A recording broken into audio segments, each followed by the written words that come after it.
I firmly believe that friendship is an honor and a privilege, and it's not something that's valued as much as it should be in society. And the fact that so many people are completely oblivious about their lack of personal branding continues to amaze me. Whether you like it or not, everyone has a personal brand. It's the first impression people have when they meet you, and it's how people think about you when you're not around.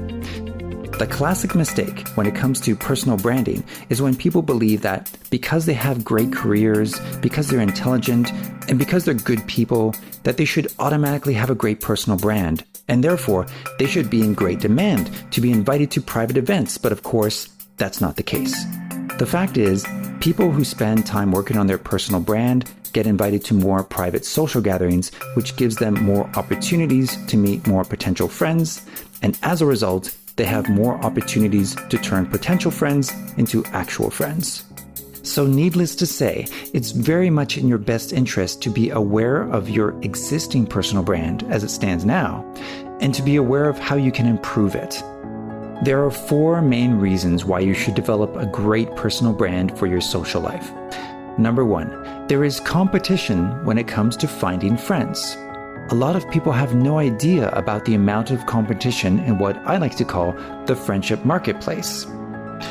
We're pretty used to the idea of competition in the dating world and in the business world, but make no mistake, if you live in a city where there are a lot of places to meet new people and people only have so much available time during the week to hang out with friends, there's competition, and it's in your best interest to stand out from the rest.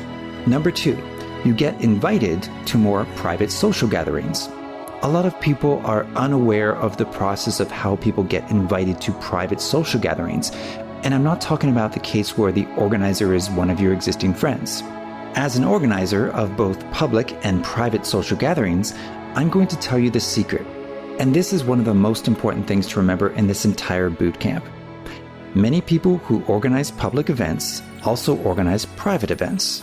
And many of these organizers only organize public events so that they can cherry pick their favorite people that they meet at public events so that they can invite them to their private events.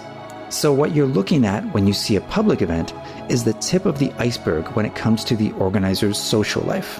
Another way of looking at it is when you go to a public event, you're basically auditioning to potentially be invited to the private events of that organizer.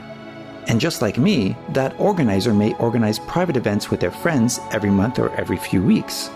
Number 3, you can develop a good reputation. I'm still amazed that a lot of people are no-shows at social events. This is to say they will be attending, but they don't show up and they don't even bother to let the organizer know that they won't be showing up. Us organizers call them flaky people, and it's the fastest way to tarnish your reputation and to not be invited back. When it comes to public events, such as a meetup event, some people don't consider it necessary to inform the host that they won't be attending. But as I said, public events are often doorways to be invited to private events. Also, people don't understand the collective effect of their actions in combination with other people.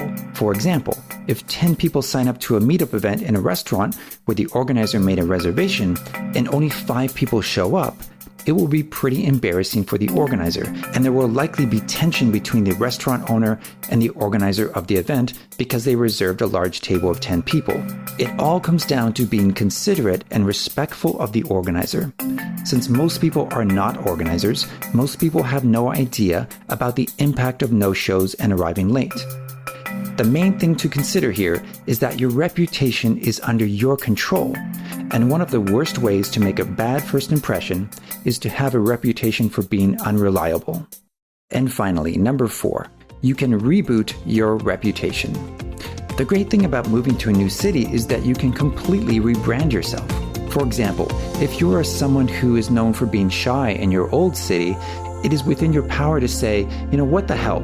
I'm sick of being known as the shy person, so in my new city where I don't know anyone, I'm no longer going to be the shy person. I'm going to rebrand myself because I'm dedicated to making a fresh start with regards to how people see me, with regards to my identity.